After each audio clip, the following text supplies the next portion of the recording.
1947 से आपकी सरकार दिल्ली में, देश में राज कर रही है। आपने खूब श्रेय लिया देश को आजाद कराने का, तो देश के विभाजन की जिम्मेदारी क्यों नहीं ली आपने?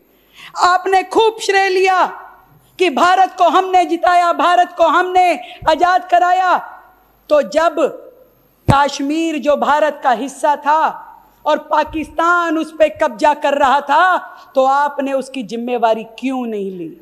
ये आप लोग थे, कांग्रेस की सरकार थी, जिसके कारण से भारत के कश्मीर पे पाकिस्तान ने कब्जा किया और तत्कालिक प्रधानमंत्री उनके अपने नाना यूएन के पास दौड़ दौड़ के मध्यस्थता करा रहे थे और पूरा का पूरा कश्मीर का वो हिस्सा, 13,000 किलोमीटर का वो हिस्सा पाकिस्तान को दे दिया। तब जिम्मेवारी उन्होंने क्यों नहीं ली? उन्होंने 1962 के भारत चीन के युद्ध की जिम्मेदारी क्यों नहीं ली? जब बिना हथियार के, बिना ठंड के कपड़ों के, बिना बारूद के हमारी सेना के हजारों सैनिक मर गए, तब उन्होंने जिम्मेवारी नहीं ली, बातें करते रहे।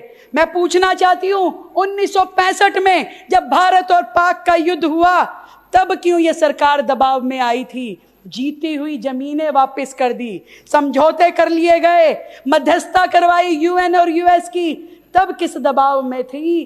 तब क्यों जिम्मेदारी नहीं ली?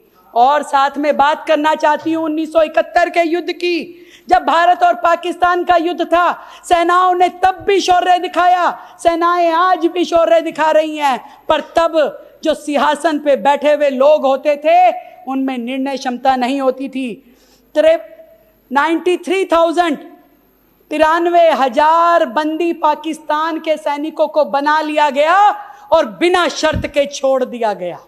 ना तो उसके बदले में पीओके मांगा गया, ना ही 54 सैनिक जो भारत के पाकिस्तान के पास थे उन्हें मांगा गया। मैं पूछना चाहती हूं, उसकी जिम्मेदारी क्यों नहीं याद आई मैडम को? जब वो संसद में खड़े होकर के बोल रही थी, तब क्यों शिमला समझौता कर लिया गया?